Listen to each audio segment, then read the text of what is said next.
Hey there, it's David H. Lawrence, the 17th, and I noticed something really interesting the other day that, have you ever had this kind of feeling like, oh, that reminds me of this? I mean, obviously being reminded of things is pretty common, but like it's a moment where you go, that I haven't heard of in a long time. That ties in.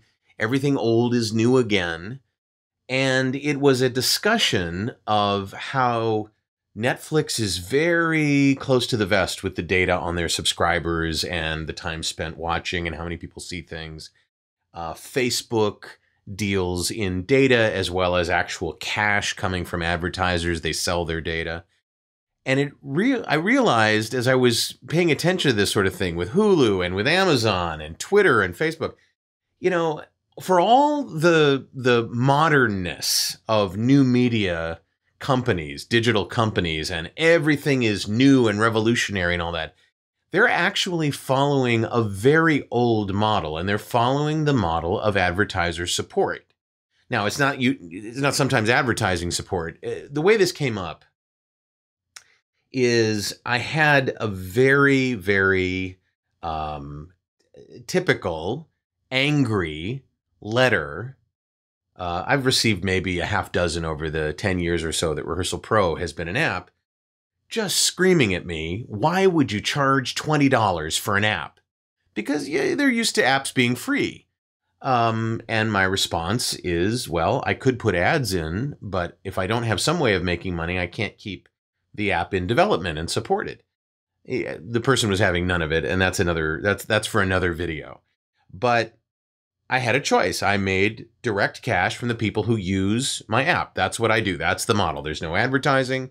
We don't accumulate data. We don't sell data. But I will come back to this in just a moment because it's really important.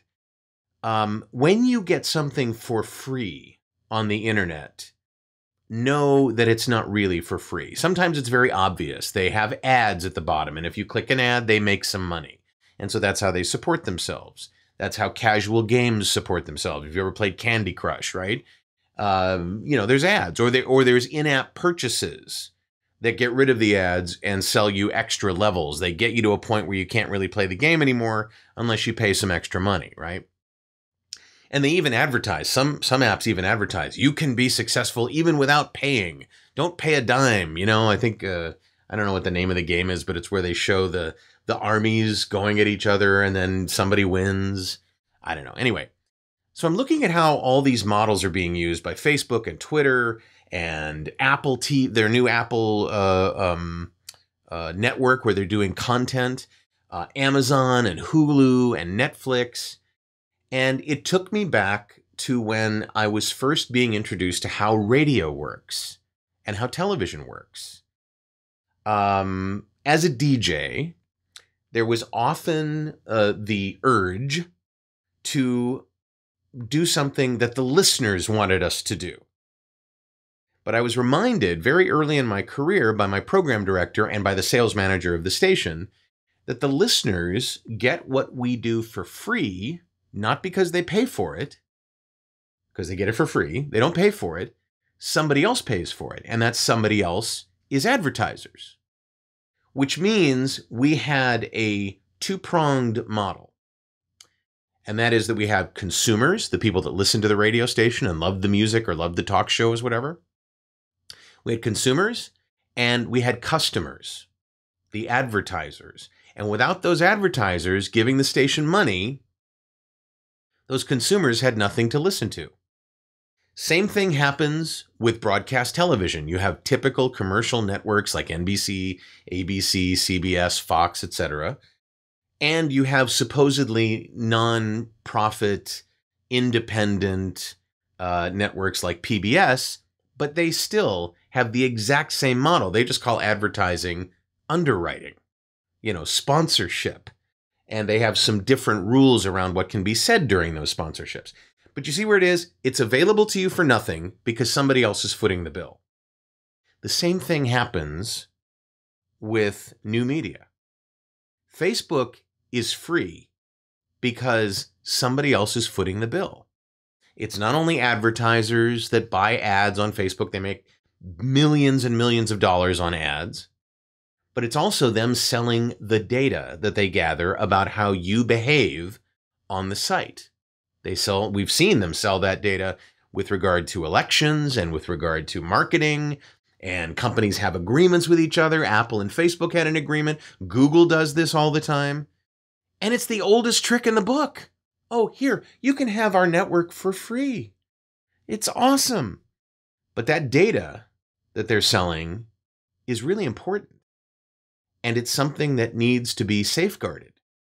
In fact, when I started Rehearsal Pro, I went to all of the networks and studios that would take a meeting with me and their security teams. And I said, look, we're about to offer an app that is going to put your intellectual property out there in the same way that it's put out there by casting directors, but it's going to be put out there, and we want to protect it, and we want to show you how that is. I set it up so that it was a blind box. Our server, when you send a script to Rehearsal Pro, it immediately gets encrypted. And we can't, even if somebody breaks in, it was mostly about people trying to break into the server. If they break into our server, they will find a whole bunch of encrypted files.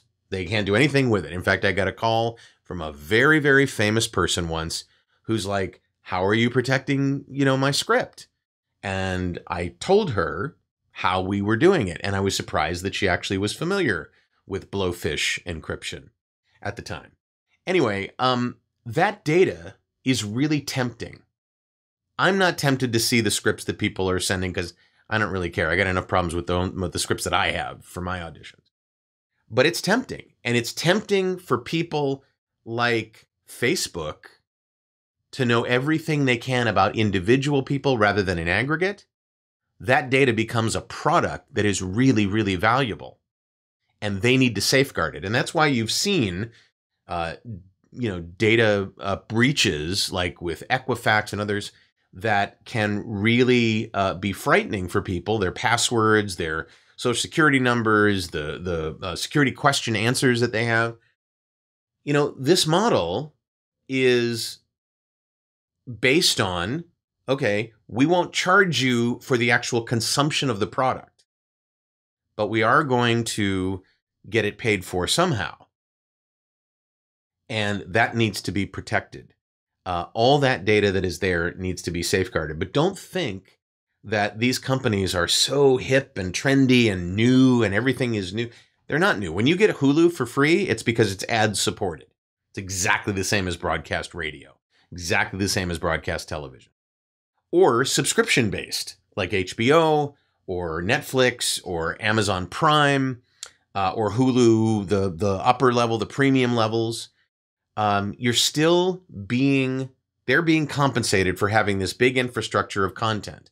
The content is not free. So when somebody sends me a note, why do you charge $20 for rehearsal?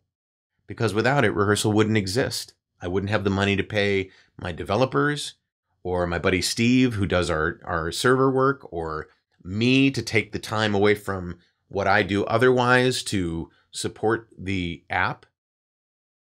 The next time you see something that's free, as opposed to a little bit of a charge for it, ask yourself the question, how are they making money?